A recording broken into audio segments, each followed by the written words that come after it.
Então, quando nós falamos de novo Consolador, nós estamos mencionando, né, o que Jesus em pessoa falou aos seus discípulos.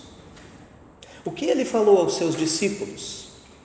Que ele voltaria para o Pai, mas que ele nos deixaria, né,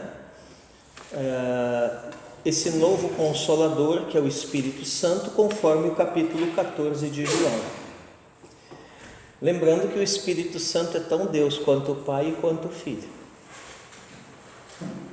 Então, quer dizer, Deus na pessoa do Filho volta para o Pai, Deus volta para si mesmo, mas ao mesmo tempo Ele deixa a si próprio conosco. Amém. Você vai dizer, mas isso é loucura, né? Mas aí é como o irmãozinho canta lá, ninguém explica a Deus, né? Mas é mais ou menos isso. Então é muito importante compreender isso, sabe?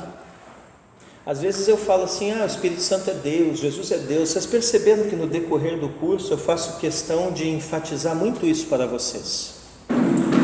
Mas por que eu faço essa ênfase sempre? Quando nós estudarmos seitas e heresias, nós vamos perceber isso, né? As maiores heresias da história da igreja sempre foram em torno da identidade de Jesus e do Espírito Santo. Tanto é que é o critério, quando a gente leciona na teologia a parte de seitas e heresias, o critério que a gente coloca, como identificar uma seita, né? Aí a gente coloca uma série de critérios para os alunos, e um dos critérios, inclusive um dos primeiros que é colocado é isso, né? Observe o que esse grupo diz a respeito da identidade de Jesus e do Espírito Santo. Se vier de conversinha que Jesus é um iluminado, um grande profeta, mas você perceber ali na declaração doutrinária daquele grupo que eles não alegam a divindade de Jesus, você já pode saber que tem coisa esquisita aí, tem caroço nesse angu. Se vier de conversa que o Espírito Santo é uma força, alguma coisa assim, né? Mas não é uma pessoa, né? Pintar o Espírito Santo meio assim como uma entidade, uma coisa assim, você pode ter certeza que você está diante de uma seita, né? Nem toda seita é anticristã. Tem seitas que nós chamamos pseudocristãs. Então, de repente, você pega ali a declaração deles, né? Normalmente eles têm alguma página na internet, alguma coisa, uma declaração de fé, né? Normalmente está ali quem somos, né? E aí você clica ali e começa a ler, né? E de repente fala da Bíblia, fala de Deus, fala da igreja, muito bonito o negócio, mas daqui a pouco, quando chega na parte de quem eles entendem que é Jesus, quem eles entendem que é o Espírito Santo, se escorregou para esses caminhos que eu falei para vocês aqui, pode fechar a página e cair fora que aceita, mesmo que tenha nome de igreja, mesmo que pareça com igreja, tá? Por exemplo, eu gosto muito de pedir materiais gratuitos pela internet. Quando você senta com tempo e começa a fuçar na internet, você consegue um monte de coisa de graça, inclusive livros. Tem um monte de ministérios, missões e tal, né, que eles doam materiais e mandam pelo correio sem custo nenhum na tua casa, né? Só que tem que cuidar um pouco com isso, porque às vezes alguns desses grupos, por trás dessa doação toda, está uma doutrina esquisitinha que eles estão querendo disseminar, né? Então o que eu faço, né? Ainda hoje eu pedi um livro para um site desses, né? Porque eu pedi um tempo atrás, né? Demorou uns 3 meses, mas chegou lá em casa, né? E aí agora eu pedi um outro, né? E só que assim, antes de eu fazer o pedido, né, eu comecei a fuçar no site, que eu queria ver o que eles acreditavam, né?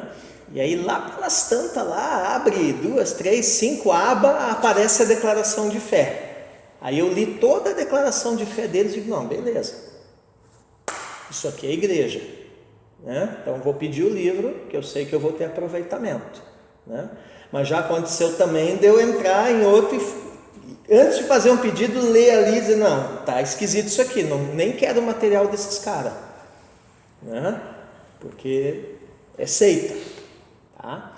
Então, é muito importante essa questão da identidade, da pessoalidade do Espírito Santo. Então, o Espírito Santo não é uma força ativa, um fôlego de vida, um raio cósmico, uma coisa esquisita assim, uma nuvem, uma luminiscência, né? Não, o Espírito Santo é Deus, ele é uma pessoa, terceira pessoa da Trindade. E onde ele aparece na Escritura? Desde o início. Na verdade, ele existe como Deus antes da fundação do mundo, porque Deus não tem origem nem fim, ele é eterno, né? O mundo tem origem e tem fim, né? Mas, a título, para nós nos situarmos historicamente, né? O Espírito Santo ele aparece desde o início da história do mundo.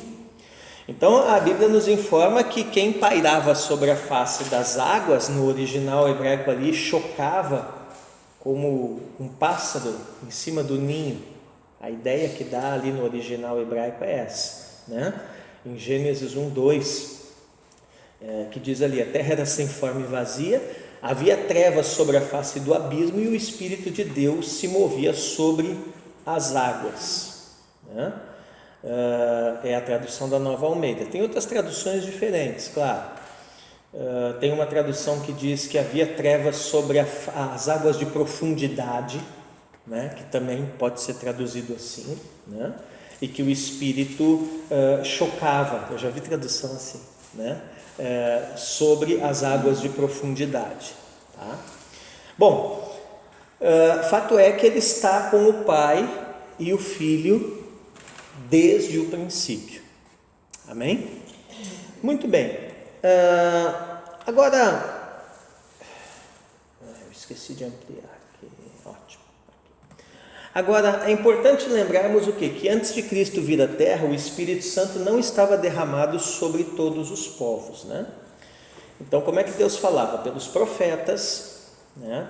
Que eram sujeitos especificamente chamados e separados para falar com o povo em nome de Deus.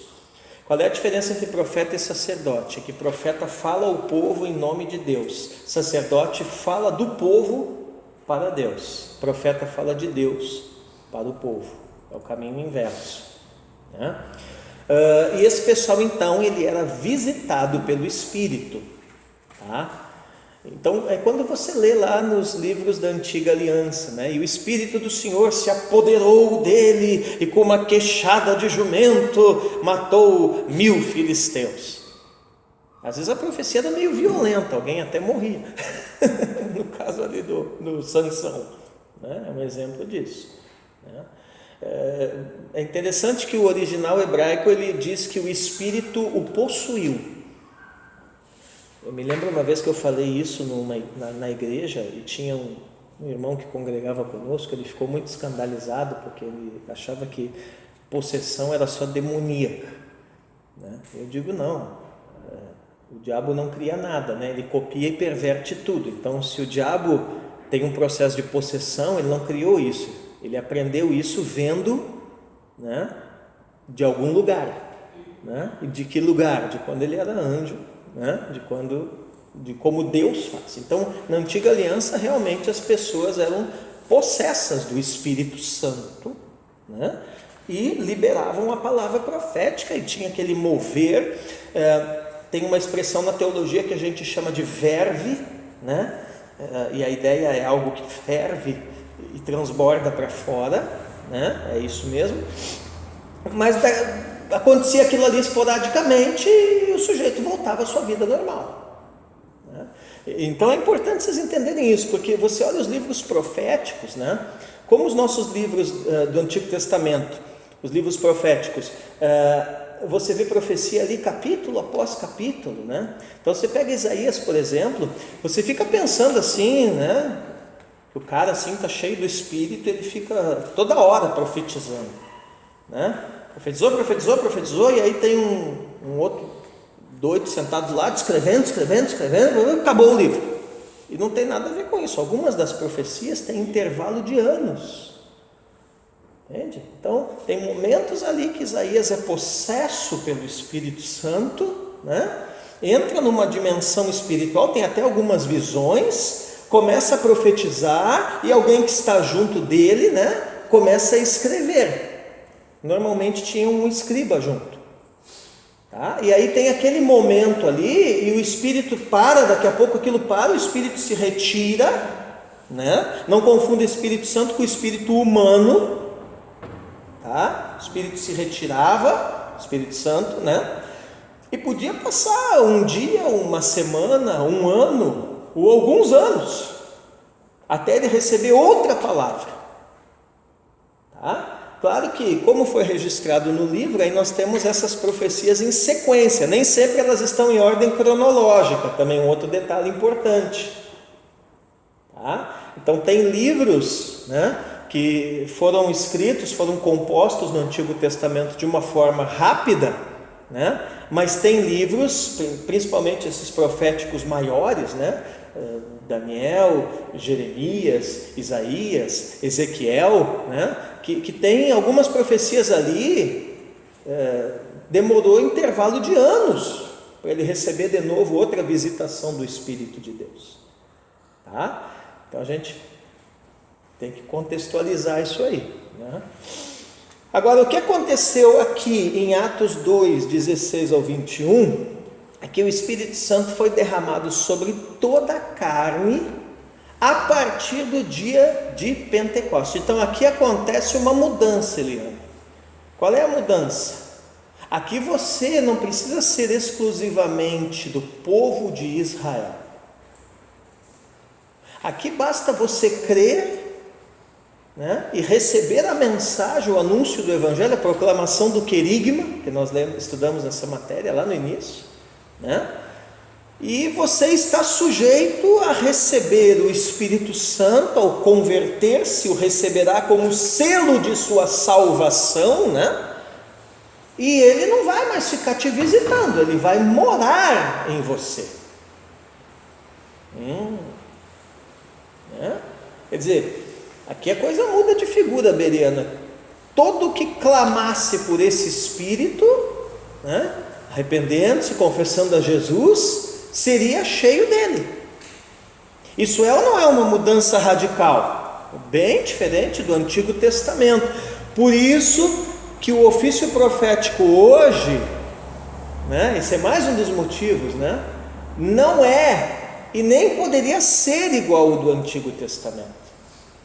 Então hoje eu vejo muita gente que move no profético, imaturo, e aí ele quer meio que imitar um estilo do Antigo Testamento. Ora, se o próprio Espírito Santo, o próprio Deus, não se manifesta hoje, né, nos parâmetros do Antigo Testamento, aquela profecia veterotestamentária acabou. Aquilo foi para escrever Bíblia, esqueça aquilo ali, né? Hoje existe o ofício profético, um dos 5 ministérios, mas ele é dentro de um parâmetro completamente diferente, alinhado com o Novo Testamento, né? Então você percebe que tem coisas do Antigo Testamento que continuaram, né? Agora tem coisas nesse aspecto, por exemplo, que parou, tá? Então no estilo veterotestamentário, de fato, João Batista é o último dos profetas, né? Mas o profético continua a Bíblia fora, nas páginas do Novo Testamento, mas dentro de outros parâmetros, que são parâmetros adequados à tarefa da igreja, que é ir não só a Israel, ou algum povo específico, mas a todo o mundo, fazendo discípulos de todas as nações. Amém? Amém. Então é diferente, tá? Então é uma falta de entendimento, né? E quando o profético é mal mentoreado, né, e aí entra por esse caminho de Antigo Testamento, aí complicado. Bom, Então o profeta Ezequiel aqui, lá por 580 a.C., profetizou que seria derramado o Espírito Santo sobre Israel para a sua restauração. Hoje eu vi um vídeo, irmão de Santi, muito interessante, o aniversário dos judeus comemorando no Muro das Lamentações os 54 anos da emancipação, da reunificação de Jerusalém. 54 anos da reunificação de Jerusalém. E aí estava lá o rabino-chefe de Israel, membros do parlamento e tal, né? E um monte de gente, também do povão, né? E eu gostei de ver Malaquias muito jovem, né? Rapaz, eles fizeram, eu digo, nossa, esses caras, acho que eles celebram Hanukkah. Acho não, celebram, porque eles fizeram uma celebração, rapaz, e era um dançarino e uma pulaceira naquele Muro das Lamentações, e uns tiozinhos cantando umas músicas hebraicas lá, até umas músicas que nós cantamos aqui também, achei interessante, né? E chacoalhando bandeira, e daqui a pouco veio um pessoal abrir um bandeirão, mas pense numa festa, e separado, né? Tu foi lá, tu sabe como é que é, as mulheres para um lado, os homens para o outro, né? As mulheres, rapaz, tinha mulher dançando assim com a outra em cima do ombro, assim, ó. Eu digo, meu pai do céu, né? Aqueles rabinos, aqueles caras com a barba aqui no umbigo, aqui, ó, voava até a barba para cima, assim, né? Mas foi bonito. Eu estava trabalhando, escrevendo a apostila de vocês e com o celular aqui ligado. Eu fiquei 1h40 vendo aquilo ali, né? Porque assim, eu queria desligar e não conseguia, porque eu dizia, meu Deus, e aí vinha e tudo numa liturgia, sabe? Tinha um livrinho ali que eles seguiam a liturgia, e aí tinha oração e louvor, e oração, e oração, e louvor, e bênção, e o Shema, e não sei o quê, e aí daqui a pouco canta o hino de Israel, canta o hino de Jerusalém. Eu digo, nossa, tu via assim que eles estavam movendo, né? Mesmo não entendendo Jesus, né? Porque o judeu, né? Ele ainda espera o Messias, né? Mas ainda assim, com a luz que eles têm, tu via que eles estavam movendo no Espírito, sabe? Estavam movendo no Espírito, né? E a empolgação deles adorando ali, né? Então assim, gente, e isso não é novidade, porque a gente associa muito o Espírito Santo com o Novo Testamento, e aí a gente não enxerga no Antigo Testamento, né? Hello Moto, né? A gente não enxerga no Antigo Testamento ou não dá muita bola, né, para as ocorrências do Espírito Santo no Antigo Testamento, né? Eu tenho um livro lá muito antigo que é o Evangelho na Profecia de Isaías. Então ele pega o profeta Isaías e ele faz uma análise, né, do anúncio da boa nova do Evangelho nas profecias de Isaías. Rapaz, daqui a pouco, chega no fim do livro, tu começa a achar que Isaías é Evangelho, porque de repente ele tem mais elementos evangélicos, vamos dizer assim, do que os próprios Evangelhos. E aí você começa a ver de onde que Marcos tirou muita coisa, né? E depois Mateus e o João, né? Quer dizer, o estilo literário, né? Da onde que sai isso? É tudo fundamentado no Antigo Testamento.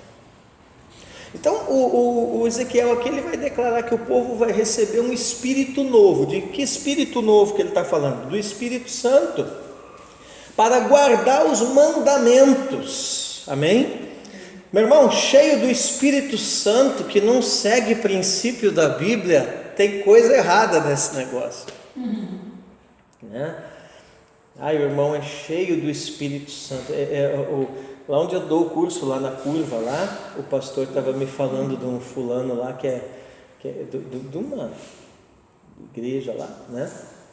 Que é cheio do Espírito Santo, mas não larga a amante. Cheio de amor para ele. Cheio de amor. Né? Mas o Espírito é dado. Entendeu? Você tem que entender que o Espírito é o Espírito da Escritura, meu irmão. Então o Espírito da Escritura, ele te é dado para você guardar a Escritura, ponto. Entendeu? E todos os dons do Espírito, tá? Todos os dons, desde o mais basiquinho, que é o dom de línguas, né? Você pensa que Deus te dá dom de línguas para você ficar, né? Ficar se tremendo. Não, isso daí faz parte do pacote. Mas o negócio é o seguinte: os dons é para guardar os mandamentos, não só o de línguas, qualquer dom está relacionado com a Escritura. Amém? Então nós temos que trabalhar no sentido de que os dons que Deus nos confia, eles nos levem às Escrituras, né? Ai, que bênção, o irmão foi batizado no Espírito. Meu Deus, agora não para de falar em língua. Beleza, mas ele está guardando mais a Escritura, né? Ai, agora até para trocar lâmpada ele troca em línguas. Vai no mercado comprar pão, mortadela, pede em línguas. Não, tudo bem, né? Tudo bem, mas assim, né? Teve um irmão que me falou domingo aqui: ai, pastor, que culto, eu quase entrei no mistério. Meu irmão, é complicado você dizer essas coisas para mim, que aí eu olho para tua, eu olhei para a cara dele e disse assim: ah, ótimo, por que não entrou? Ele teve coragem de falar por Por que você não entrou? Não, pior que saiu automático assim, né? Por que não entrou? Né? Aí ele deu uma mistificada, né? Ai, não, é que essas coisas não é assim. Como não é assim? É bem assim, ué. Se Deus... Você entra ou você não entra. Ou você entra ou você não entra. Não vai ficar entalado no meio da porta. Ou você está cheio ou você não está. Aí, ó, né? Então, Espírito Santo, irmão, é para cumprir mandamentos, tá? Eu não vou ler os textos que eu já tinha lido na aula passada. Então, quando Jesus foi batizado por João Batista nas águas do Jordão, gente, o Espírito Santo repousou sobre ele na forma corpórea de pomba. Pelo amor de Deus, não vai achar que o Espírito Santo é uma pomba, irmão.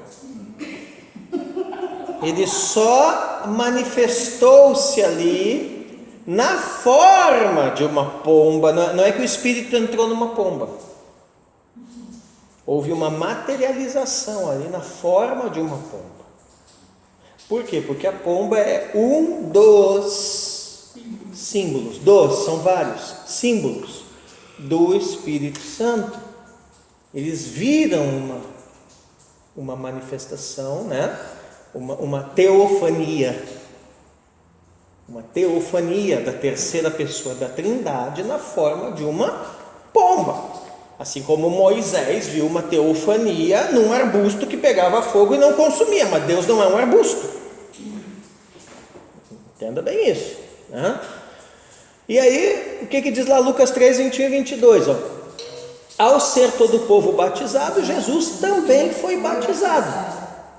E aconteceu que enquanto ele orava, o céu se abriu e o Espírito Santo desceu sobre ele em forma corpórea. Veja ali, ó.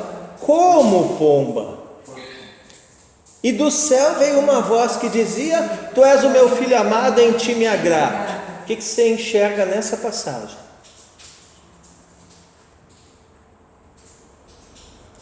O que diz a Bíblia? O povo foi batizado e Jesus também. Por quem? Por João Batista, né? Aonde? No Jordão. Também. E a voz não veio da pomba, veio do céu. Oi? E a voz não veio da pomba, veio do Sim, céu. sim. Pomba não fala.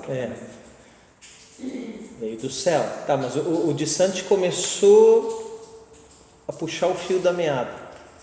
O que você enxerga nessa passagem? Olha o que diz, o que aconteceu. Enquanto Jesus é batizado, sai da água, né? E está orando. Enquanto ele ora, o que aconteceu? O céu se abriu. Tá, o céu se abriu. E daí? O pessoal olhou e disse: vai chover? Não. O Espírito Santo desceu. O Espírito Santo desceu. Sobre quem? Tá, quem é o Espírito Santo? Deus. Que Deus? Em que pessoa? Na terceira pessoa da Trindade. Então, O céu se abriu e a terceira pessoa da Trindade manifestou-se. Sim ou não? Sim. Tá, e daí? Continua. Desceu sobre ele em forma corpórea, como pomba. E daí? O que mais que houve? Do céu veio uma voz que dizia. Do céu veio uma voz que dizia. Quem é essa voz do céu? O Pai. Por que você sabe que é o Pai? Porque a voz chama Jesus de filho amado. Então só pode ser o Pai. O que você vê nessa passagem? Oi? Isso. Você vê a Trindade. Sim. Você vê o Filho saindo das águas, o Pai dando testemunho do Filho e o Espírito Santo descendo sobre o Filho. Agora você viu que é um negócio interessante, né? Porque com o batismo o Filho dá testemunho do Pai. Sim ou não? Não é até hoje um dos propósitos do batismo até hoje não é esse? É você dar testemunho público? Então, por submeter-se ao batismo, o Filho está dando testemunho do Pai, correto? Correto. Mas ao mesmo tempo, a voz vem do céu e dá testemunho do Filho. E ao mesmo tempo, o Espírito Santo também dá testemunho do Filho ao pousar sobre ele. O que eu estou querendo que vocês entendam? Que Deus testemunha de si mesmo.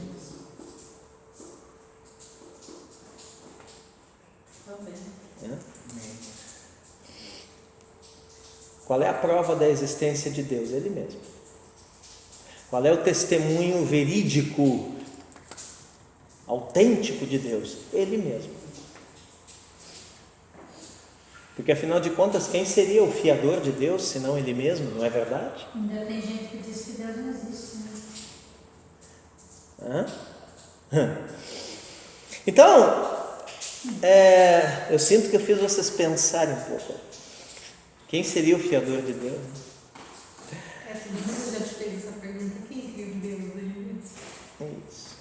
Então é interessante que nesse momento a palavra diz que enquanto Jesus orava, o céu se abriu, o Espírito Santo desceu sobre Jesus, e a partir daí é que Jesus inicia o seu ministério, Eliane. Antes ele não tinha dado início ao seu ministério público. Olha ali, Lucas 3, 23, parte A. Ora, Jesus tinha cerca de 30 anos quando começou o seu ministério. Ora, o que nós queremos que você entenda aqui, né? Que Deus não começou o seu ministério na terra sem ser cheio dele mesmo. Deus não começou o seu ministério na terra sem ser cheio dele mesmo, na pessoa do seu Espírito. Então, não é eu que vou fazer ministério sem ser cheio de Deus. Requisito número 1 para ministério: ser cheio de Deus.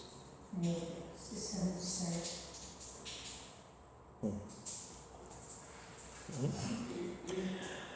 Jesus fez cumprir nesse momento a profecia de Isaías 700 anos atrás.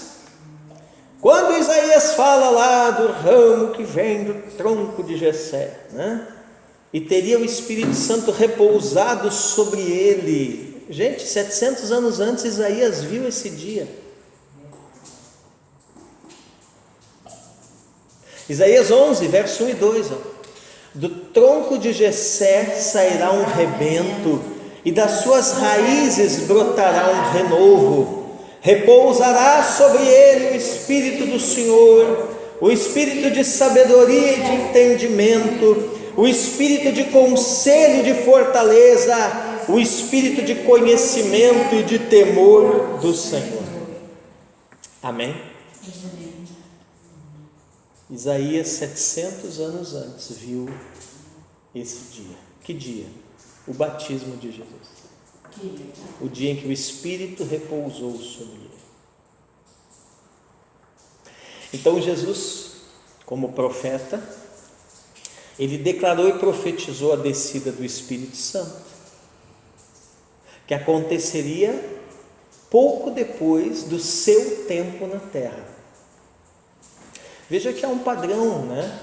Tudo o que acontece com a igreja posteriormente, primeiro acontece com Jesus. Então o padrão é Jesus, os seus discípulos, a igreja. Jesus, os seus apóstolos, né? A igreja. Né? Nada aconteceu assim de inédito na igreja que antes já não tivesse acontecido com Jesus e com os seus apóstolos. Por que isso? Porque o padrão da igreja é Jesus e a doutrina da igreja é apostólica. Quem estabelece a doutrina da igreja? Não estou falando de costume e nem de dogma, estou falando de doutrina. Quem estabelece a doutrina na igreja?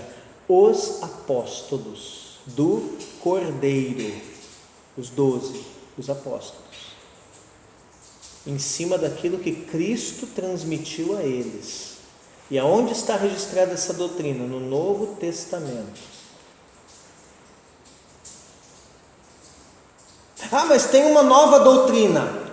Paulo diz: mesmo que um anjo venha do céu, se trouxer outro evangelho, seja maldito.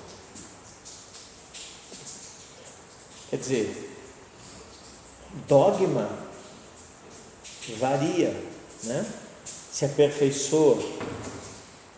Costume muda com o tempo, mas doutrina bíblica é uma só.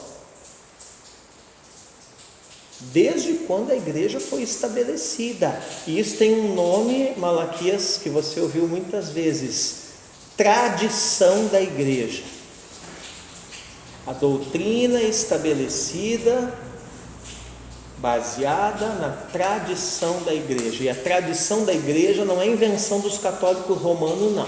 A tradição aparece na Bíblia. Quando o apóstolo São Paulo fala a respeito das tradições que os irmãos haviam recebido deles. Então a igreja tem sim uma tradição doutrinária. Qual é a tradição da igreja? É a tradição dos irmãos de Bereia. Toda vez que alguém vinha ministrar a eles, eles examinavam as escrituras para ver se de fato era assim. E se não era assim, eles rejeitavam. Essa é a tradição da igreja. Eu me lembro uma vez, aqui no Gaditas mesmo, há um tempo atrás, quando as aulas ainda eram ali na Betel, né, que teve um moço que participou de algumas aulas conosco, que eu falei de tradição, ele ficou todo incomodado com aquilo ali, né, tadinho, né?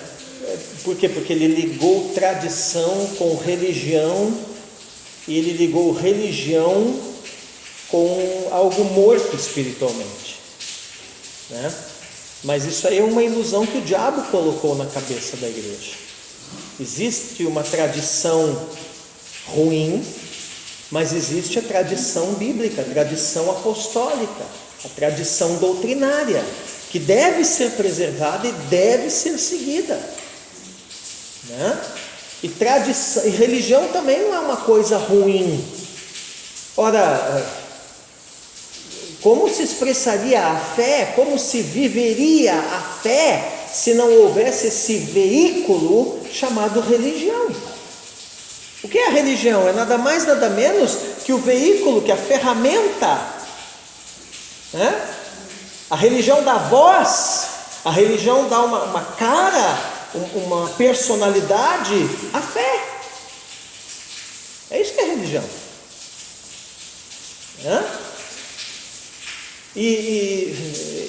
Então, essa geração, né, onde muitos não gostam de teologia, que vem com essas conversas mole, né? Isso é religiosidade. Mas existe boa religiosidade e existe má religiosidade. Porque se você parar para pensar, todos os extremos são ruins, né? Tem aquele irmão lá que está numa religiosidade, num extremo que ele engessou o espírito. Mas tem aquele outro irmão que está numa religiosidade, num outro extremo, que você não pode ligar o ventilador ali, que ele vai dizer que tem um anjo ali. Aí tudo é anjo, ou demônio, sei lá. Tem gente que tem fetiche por anjo, não entendo. O cara tem uma tara por anjo. Tudo é anjo. Não, existe anjo, eu já vi anjo, já tive experiência com anjo, mas nem tudo é anjo, meu Deus do céu. Né? Então, a vida da fé de vocês tem que ser uma vida equilibrada e bíblica. E essa é a vida espiritual. Né? O Atmani, aquele teólogo chinês do século passado, né? Ele diz que a vida espiritual, né? Ela corre em cima de 2 trilhos, né? Um trilho é o Espírito Santo e o outro trilho é a palavra de Deus. Se você tira um trilho do trem aqui na esquina aqui, vai dar um acidente feio. Entende? Então assim, tem gente que quer, né? Que quer andar sem trilho nenhum. Tem gente que quer andar em cima de um só, né? Tem gente que quer trocar os trilhos. Troca a bitola do trilho aqui e experimenta botar a mesma máquina para passar por aqui, para tu ver o que acontece. Então não quero trocar os trilhos da fé. Palavra de Deus e Espírito Santo. E é isso aí, a gente corre aí. E assim como um trem não vai para onde ele quer, mas para onde os trilhos o levam. Assim somos nós. Crente e igreja não vai para onde quer, vai para onde o Espírito e a palavra levam.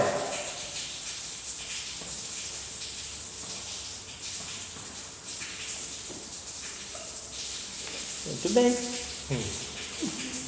Eu estou só esquentando a minha turbina. Hoje eu vim inspirado. Aliás, eu sempre venho inspirado, né? Eu vinha dirigindo meu carro agora ali na esquina. Eu passei em frente à Assembleia, eu falei com o Espírito Santo dentro do carro, eu disse assim para ele, eu disse: Senhor, que dia precioso, tá friozinho, né? Tá chovendo, né? E aí eu pensei assim: Senhor, que maravilha, estou indo dar aula.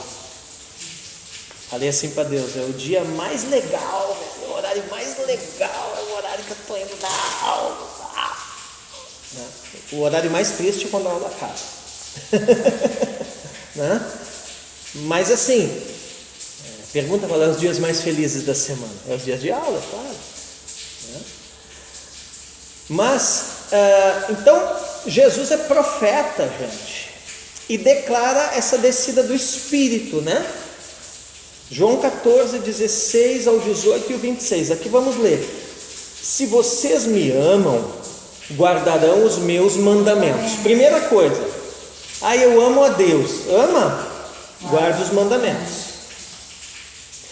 Vamos lá. E eu pedirei ao Pai, e Ele lhes dará outro Consolador, a fim de que esteja com vocês para sempre. Quem é o Espírito Santo? É o outro Consolador. Da onde ele vem? Da parte do Pai. Quem libera? Quem envia? Quem pede por ele? O Filho. E ele está conosco quanto tempo? Para sempre. É o Espírito da verdade que o mundo não pode receber, porque não o vê nem o conhece. É o Espírito da verdade. O irmão é cheio do Espírito Santo, mas ele é mentiroso, passa cheque sem fundo. Que espírito é esse? Não, só um exemplo. Espírito roubo. Eu não aceitei Jesus, mas eu acredito que eu não tenho Espírito Santo. Como é que é o negócio? Eu não aceitei Jesus, mas eu acredito em Deus. Eu oro a Deus, mas eu não aceitei. Eu não fui numa igreja confessar. Não. Eu não faço nada para Deus. Mas eu acredito em Deus. Você não tem Espírito. Não, porque a Bíblia diz assim: se com a tua boca confessares a Jesus como teu Salvador e em teu coração creres que Deus o ressuscitou dentre os mortos, serás salvo.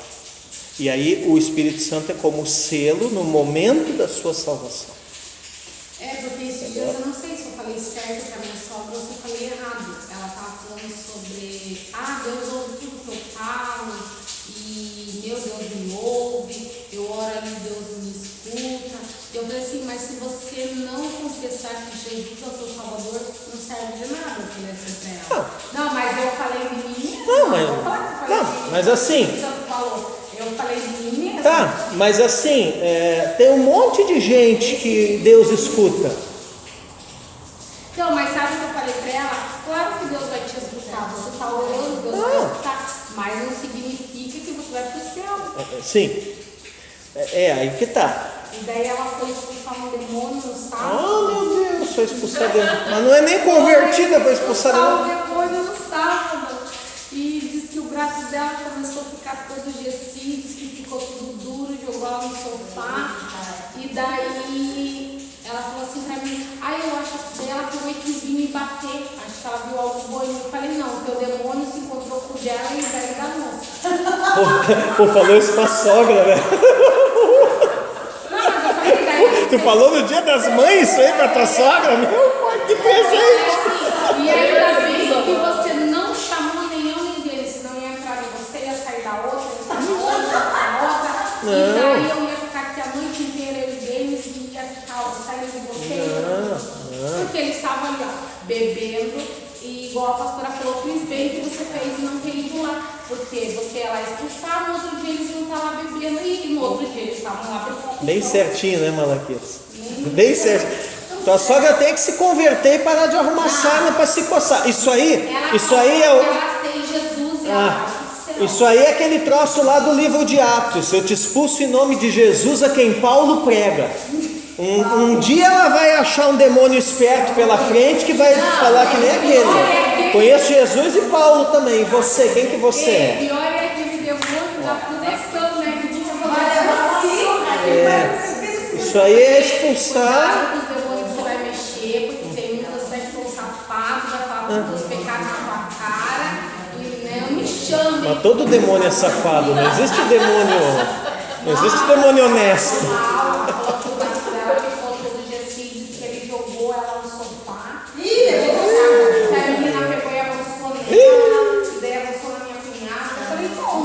Irmão, isso aí tá que nem o filme do Exorcista.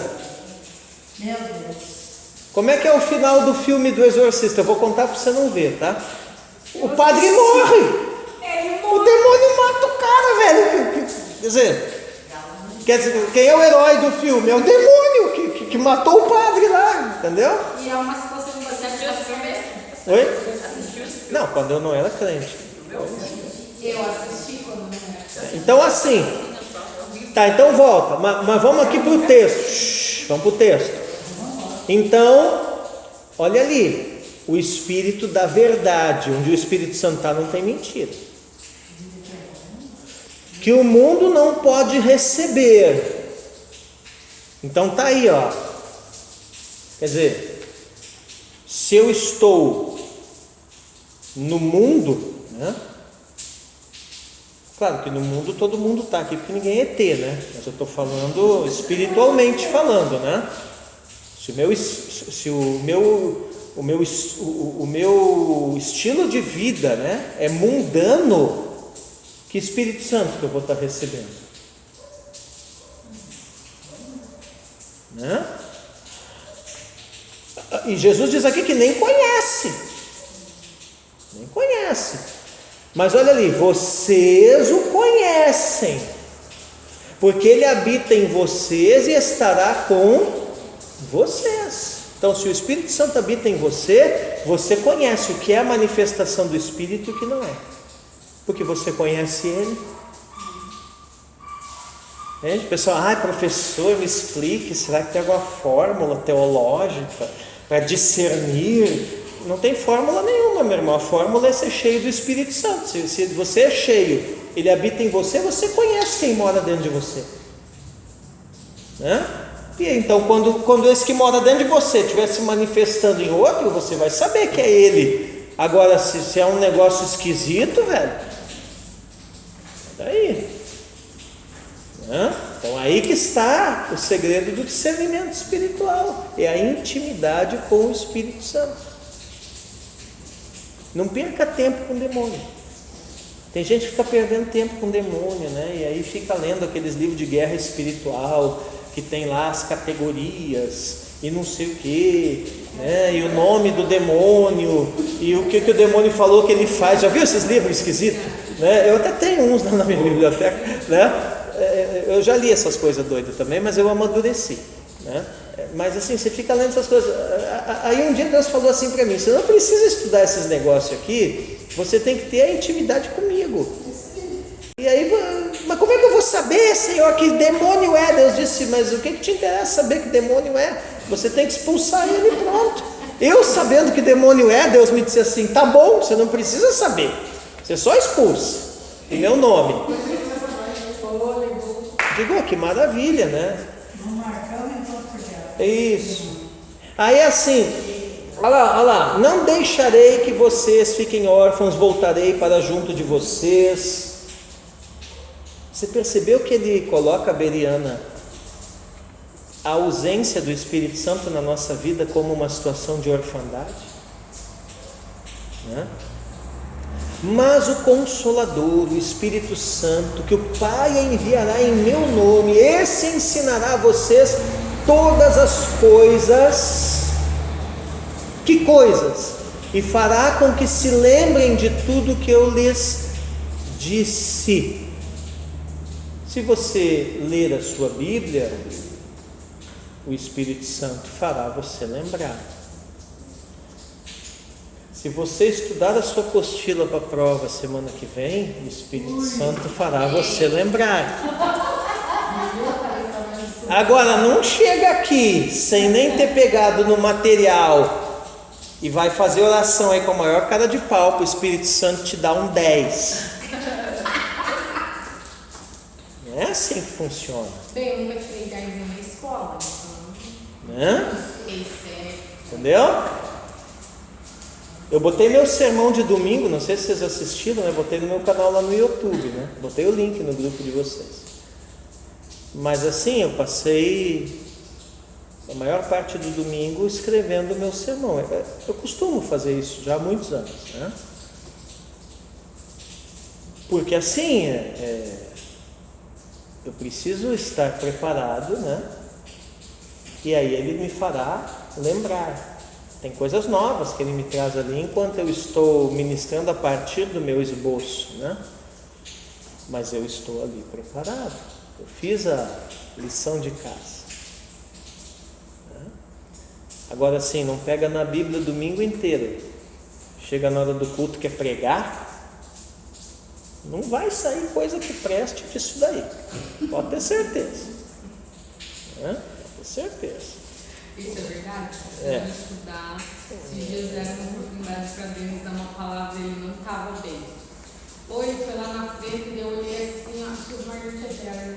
Eu falei, Senhor, o que esse guri está falando ali? Que ele não sabe nem o que ele está falando. Ele estava falando da palavra lá de Pedro, que jogou a rede lá do lado, lá e não pescou nada. Foi, ele falou coisa com coisa. Eu falei assim, Denis, quantas vezes você já falou dessa palavra e hoje você falou coisa com coisa dele, porque hoje não era ele. Eu estava orando e falaram assim a você, não era eu, porque eu não estudei. Eu falei, mas quantas vezes você já falou dessa palavra? Ela só você falava a mesma coisa. Ele, não, porque a palavra se renova todos os dias.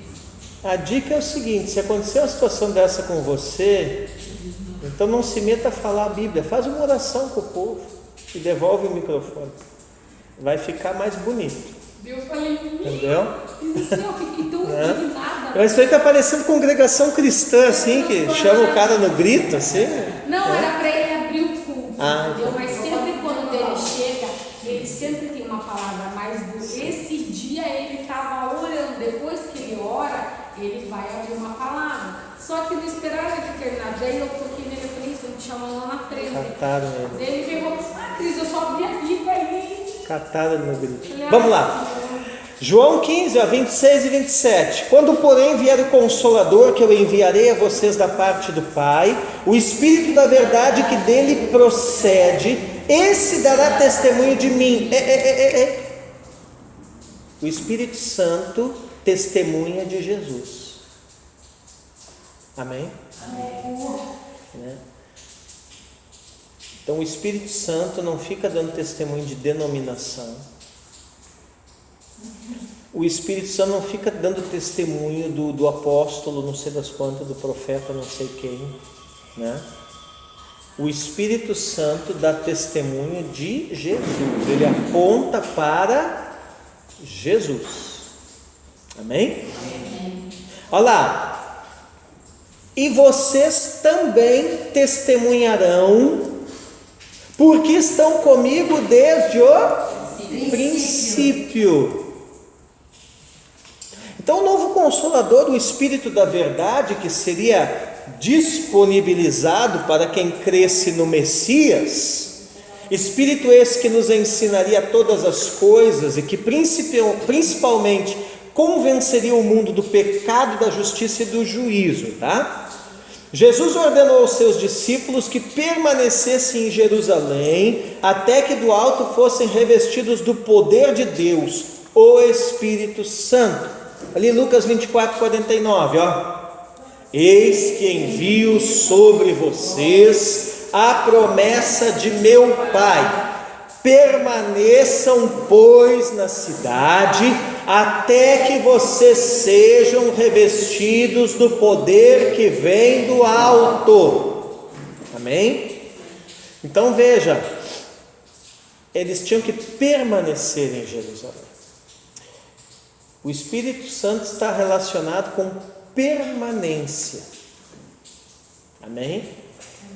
Então você permanece em Jesus, Jesus permanece em você. Você permanece na palavra, você permanece no reino, você permanece sendo parte de alguma igreja, né, que é a agência do reino na terra, aonde Deus te plantou, né? E o Espírito Santo então vai, né, te revestir do poder de Deus. Amém? Você está entendendo? O Espírito Santo não é uma coisa incerta, coisa louca. Tá cheio de gente por aí nas igrejas que faz um monte de loucura e é Espírito Santo. E o Espírito Santo não tem nada a ver com isso. O Espírito Santo não é maluco, né? Então o Espírito Santo ele tem todo um modus operandi, tá? Em Atos 1:8 é reafirmado que os discípulos receberiam poder quando o Espírito Santo descesse sobre eles. Olha lá, ó. Mas vocês receberão poder ao descer sobre vocês o Espírito Santo e serão minhas testemunhas. Para que serve o Espírito Santo? Para você testemunhar de Jesus, tanto em Jerusalém como em toda a Judéia e Samaria e até os confins da terra. Então no dia de Pentecostes, né, é o que aconteceu, exatamente o que aconteceu. Todos que estavam ali no cenáculo, né, o de Santo esteve lá, foram cheios, fazendo-se cumprir mais uma profecia. Qual profecia? Joel 2:28, que o Espírito seria derramado sobre os povos, né? Ali, ó. E acontecerá depois disso que derramarei o meu Espírito sobre toda a humanidade, os filhos e as filhas de vocês profetizarão, os seus velhos sonharão e os seus jovens terão visões. Então, a partir daí, todos que creem no Senhor e o recebem na sua vida, estão aptos a serem cheios do Espírito Santo. Amém? O que precisa para ser cheio do Espírito Santo? Fazer a corrente das 7. Para com essa coisa. Precisa para ser cheio do Espírito Santo o quê? Né? Crer no Senhor Jesus. Amém? Recebê-lo na sua vida. Oi? Por que naquela época, por que naquele dia todos foram cheios e hoje quase ninguém é cheio? Boa pergunta. Por quê? Porque todos criam conforme a palavra. E hoje a maior parte não crê conforme a palavra, crê conforme achismo. Então, está cheio de gente por aí com os ensinos mais esquisitos e antibíblicos do mundo sobre o Espírito Santo. Pastor, eu acho que porque ali também fala que eles estavam unânimes, né? Unânime o que é? É numa só crença. Ah, tá.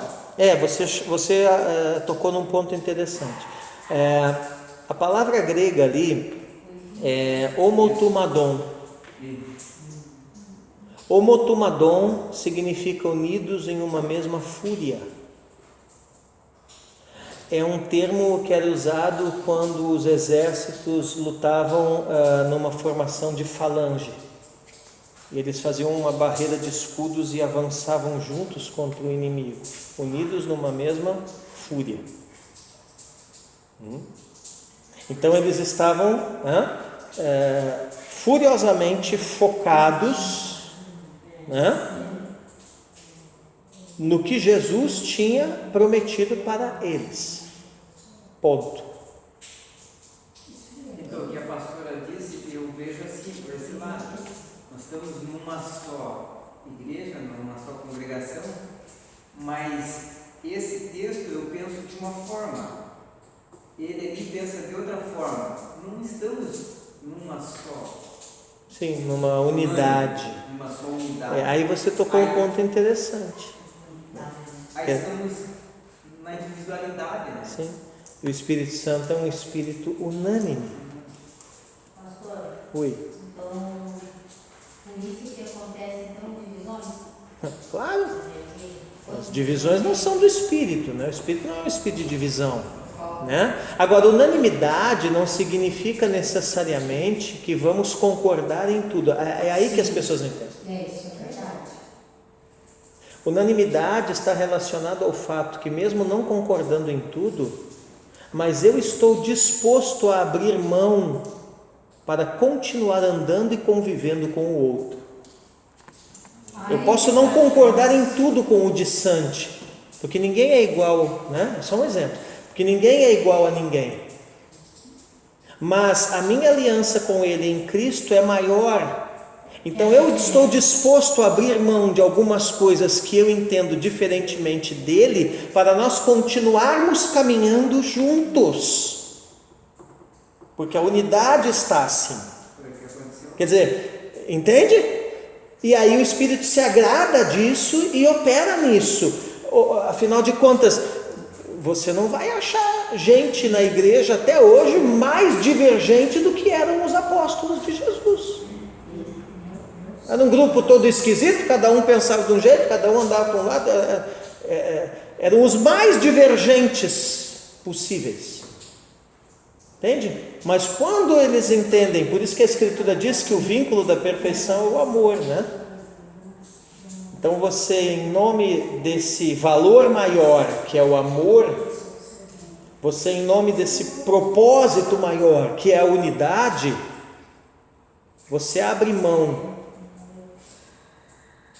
de algumas coisas, o outro de outras, né? Para nós continuarmos caminhando juntos, né? Como um só homem. E aí acontece o cenáculo, todos os que criam estavam juntos. Agora não quer dizer que todos que criam pensavam do mesmo jeito.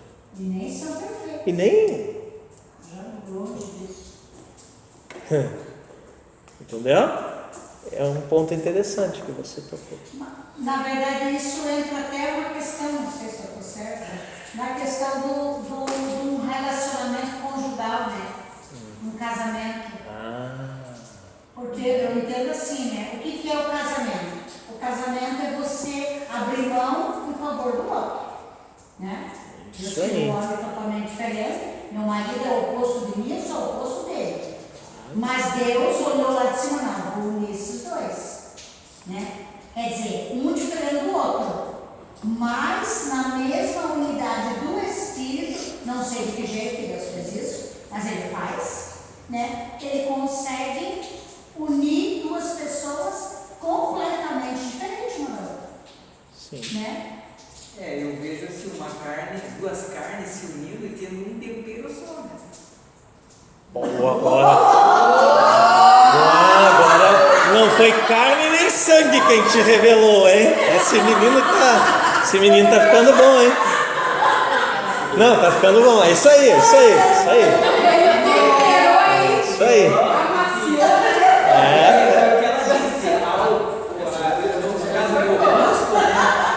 Só poderia Deus colocar um tempero só para isso aí, né? Então, olha só, irmão de Sante, olha como Deus opera, né? Ei, Fábio, a Bíblia diz assim: pela tua própria boca serás justificado, né? Então é exatamente isso que a pastora acabou de dizer, né? Somos diferentes, né? Por exemplo, ela entende que eu não preciso mais de nenhum livro, mas eu entendo que eu tenho que comprar outros. Então ela abre mão e ela concorda. É um tempero só.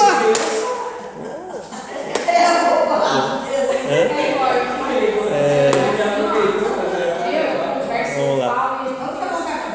Vamos, peraí, só terminar aqui, pessoal. Então, onde é que eu parei? Então, a partir disso aqui, tem que crer para receber. Jesus fala a respeito de pedir. Todo aquele que crer e se dispor a pedir com base na fé em Cristo pode ser cheio do Espírito Santo, pois o Pai disponibiliza seu Consolador a seus filhos. Lucas 11:13. Ora, se vocês que são maus sabem dar coisas boas aos seus filhos, quanto mais o Pai Celeste dará o Espírito Santo aos que lhe pedirem. Desde o dia de Pentecostes até hoje, é o Espírito Santo quem tem capacitado toda a igreja do Senhor a cumprir o seu propósito na terra, consolando, admoestando e convencendo. Os povos têm recebido dia após dia, através da manifestação dos filhos de Deus, o Espírito do Senhor, para que possam andar segundo os estatutos de Deus e assim sejam salvos, até quando o Messias retornar em glória. Atos 1:8. Mas vocês receberão poder ao descer sobre vocês o Espírito Santo e serão minhas testemunhas tanto em Jerusalém, como em toda a Judéia e Samaria e até os confins da terra. Amém? Agora a encarnação, também conhecida como primeira vinda de Cristo. Fala-se muito da segunda, né? Ora, mas para existir uma segunda, obviamente tem que haver uma primeira.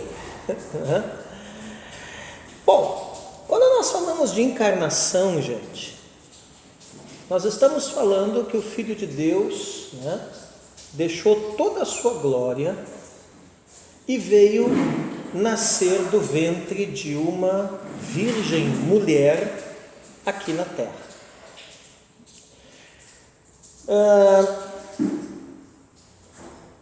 De fato é um mistério isso, né? Como que Deus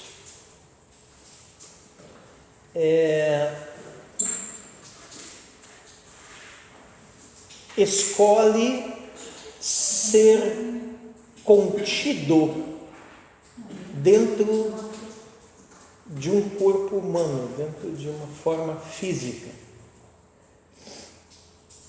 Mas o segredo para entender isso está justamente no fato que foi uma escolha soberana de Deus e não uma imposição feita a Ele. Deus pode tudo, inclusive também se limitar, vamos dizer, no sentido de entrar na história, porque mesmo na forma encarnada, né, mesmo se fazendo carne, ele continuou ilimitado, né?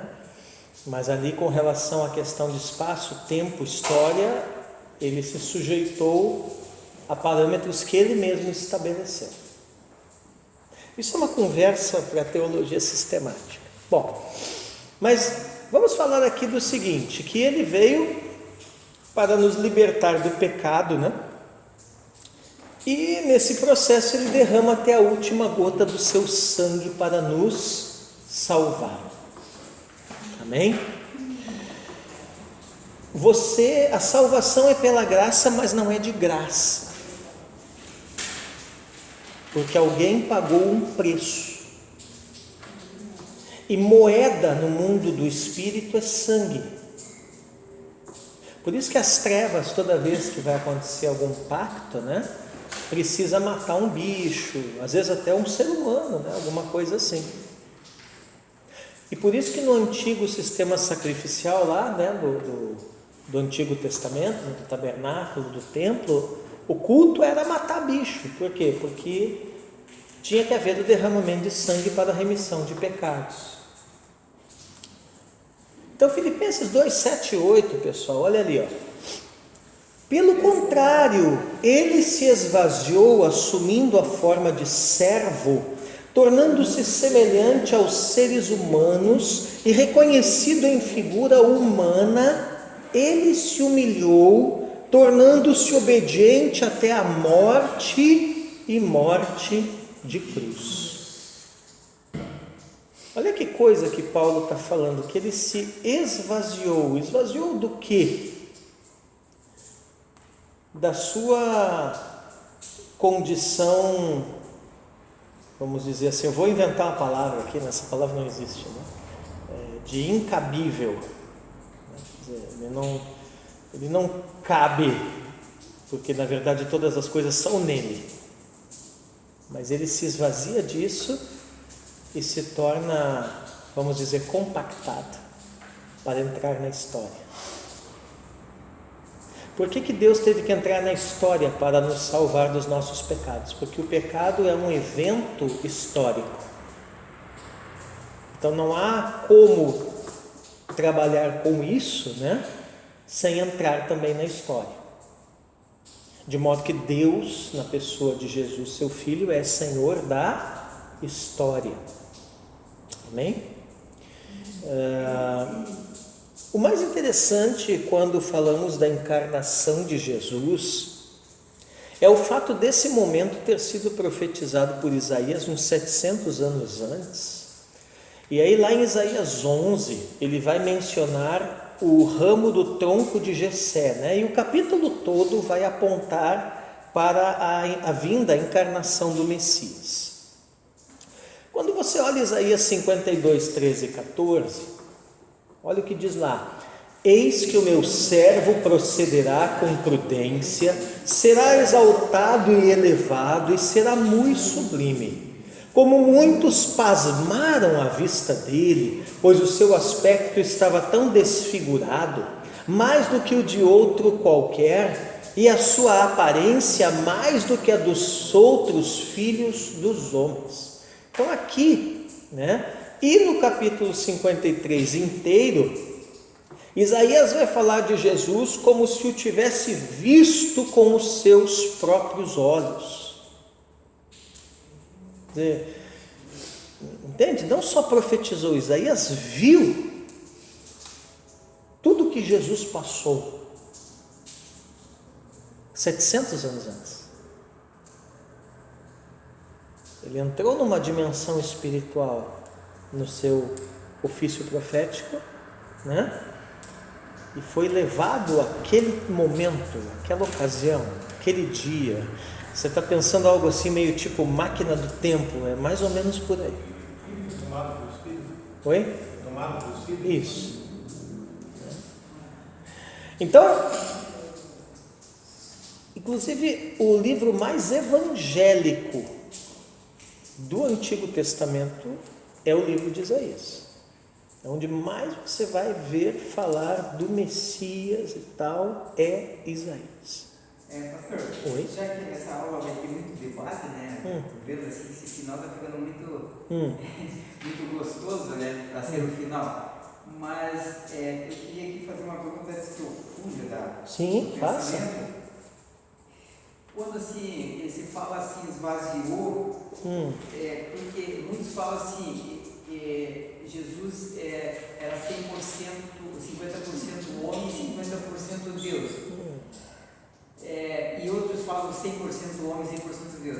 Eu, assim, quero não, se eu estiver errado aqui, justamente para isso que a gente está aqui. Sim, né, claro.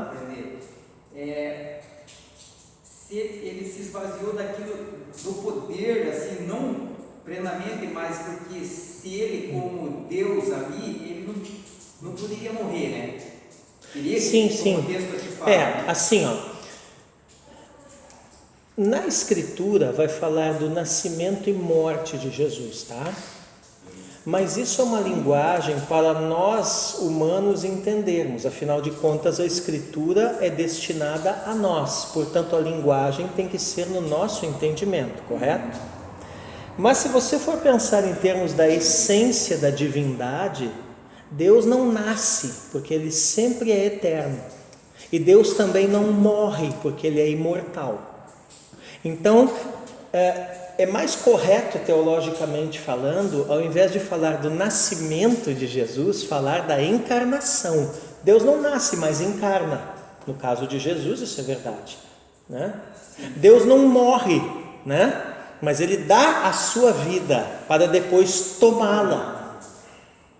Os irmãos aqui mais antigos estão me olhando porque ele já teve esse debate aqui antes de você vir, quando você ainda não estudava conosco, tá? E assim, isso é um dos grandes parangolés da teologia até hoje, tá? Quer dizer, de fato ele é 100% homem e ele é 100% Deus. E o dilema está em entender como que essas duas naturezas conversam. E aí nós vamos ter 3 categorias de pensamento da filosofia grega, né? Que é transcendência, imanência e transparência. Só estou dando uma palhinha, porque isso é assunto de teologia sistemática, não é dessa matéria, mas eu vou dar uma palhinha, né?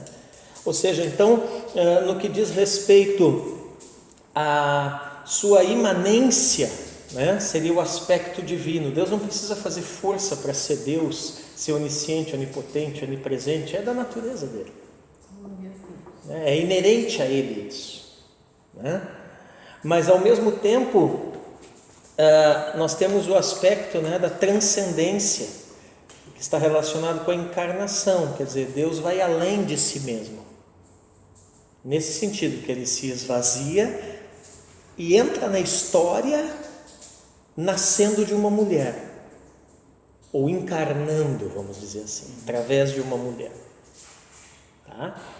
E aí, imanência e transcendência se unem nessa pessoa que é o aspecto da transparência.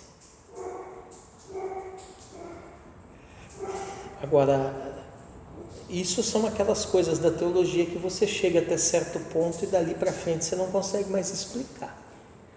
E aí é o que a gente fala, né? O teólogo fala que é mistério da fé. É a mesma coisa quando você, mãe, leva o teu filho no médico, ele não sabe o que a criança tem e diz que é uma virose.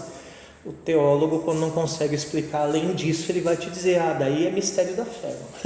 Então, como que essa coisa consegue se harmonizar de uma forma tão perfeita que a humanidade não contamina a divindade e a divindade não aniquila a humanidade?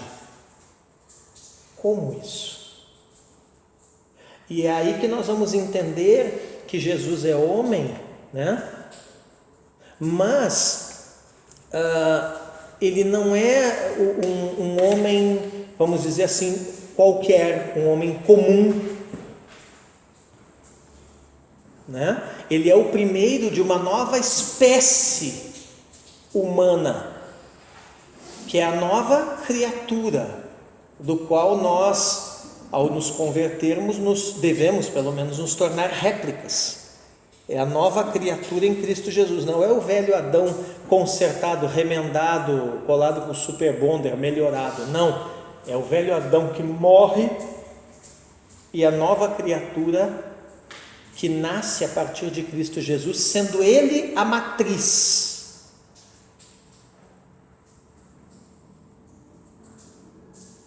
Entendeu? Quer dizer, não é entendeu, Fábio? Não é um novo modelo, né, de um caminhão, né? Não, é outro. Seria assim, o filho, ele carrega o DNA do pai. Sim.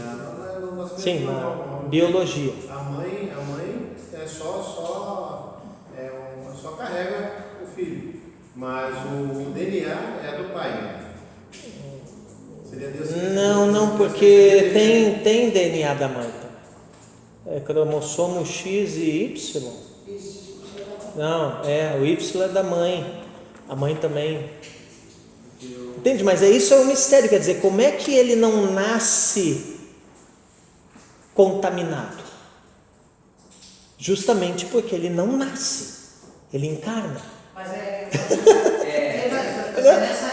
nesse momento aí que, por exemplo, nós vamos falar do passado, é nesse momento aí da evolução aí que os católicos se apegam e falam que Maria é da divindade de Maria.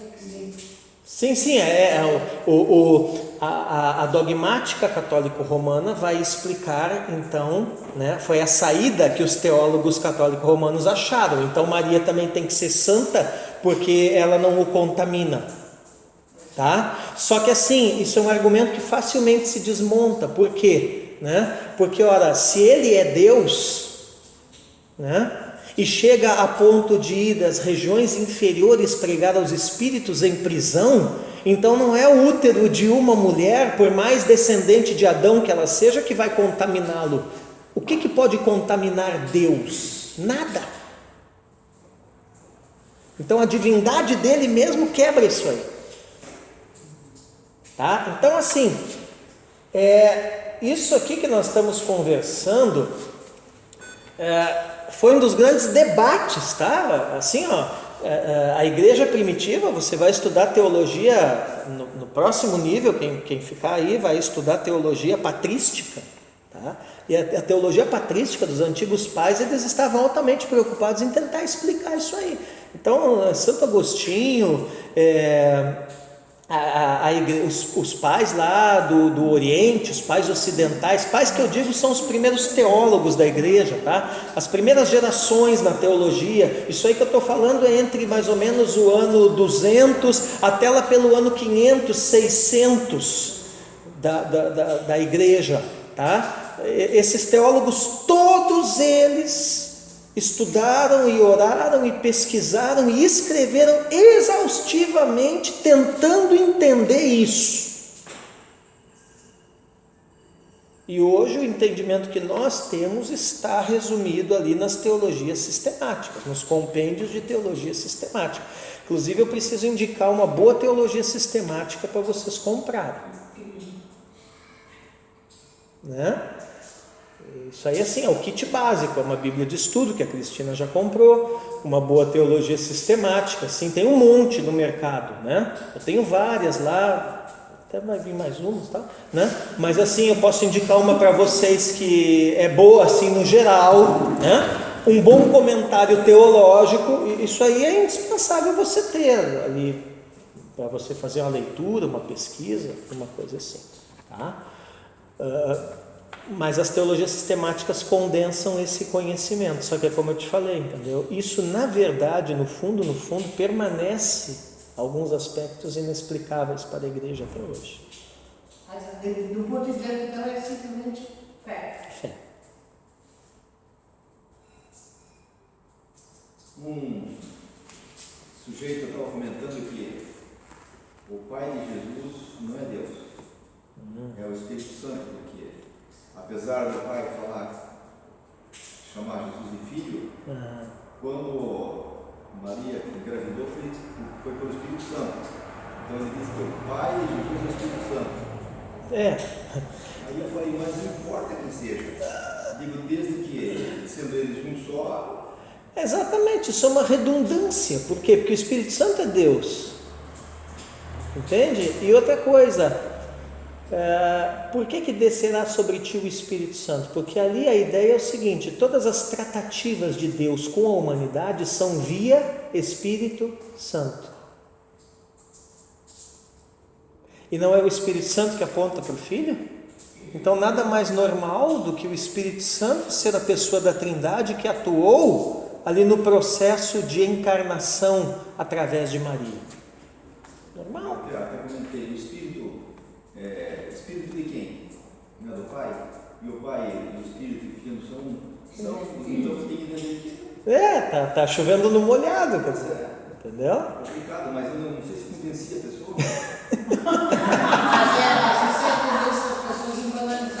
Oi? Certa tendência que algumas pessoas têm de querer banalizar o negócio. Sim. Na verdade, assim, Jesus é um mistério. Né?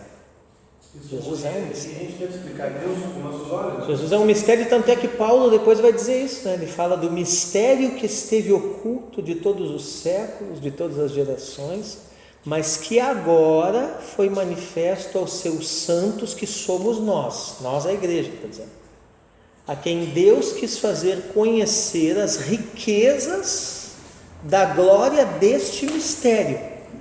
Aí Paulo termina dizendo assim, que é Cristo em vós, a esperança da glória.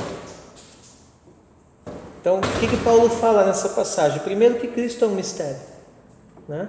E ele torna-se mais misterioso ainda a partir do momento que na pessoa do Espírito ele vem morar em nós. Mas o que vale sempre é a lógica, né? Que o apóstolo Jair falava, peixe maior engole peixe menor. Então sempre a lógica do maior, quer dizer, nada contamina Deus.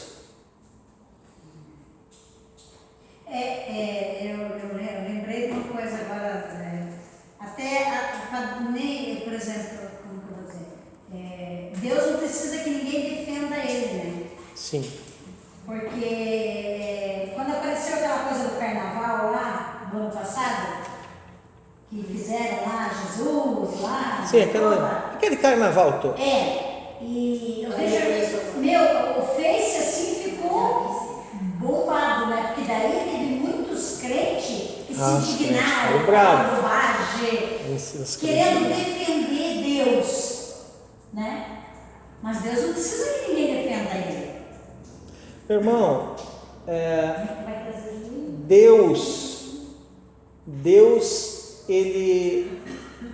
Deus através da arca, ele derruba a imagem de Dagon sozinho. Lembra dessa passagem na Bíblia? Né?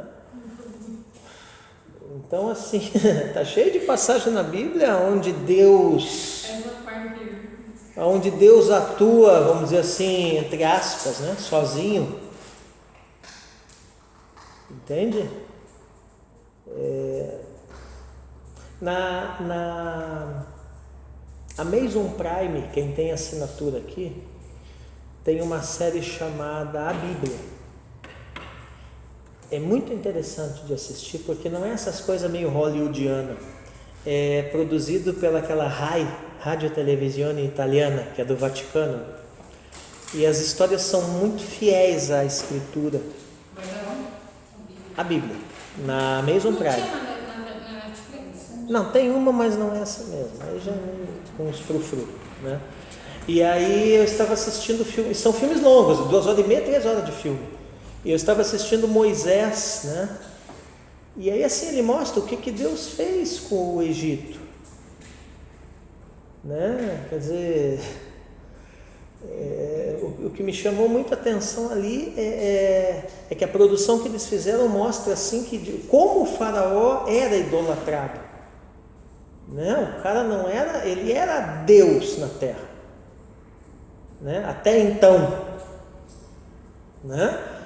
E assim, tem um momento assim que Deus age através de Moisés, mas tem momento, como na abertura do Mar Vermelho, que Deus joga Moisés para trás e ele vai e faz e acabou.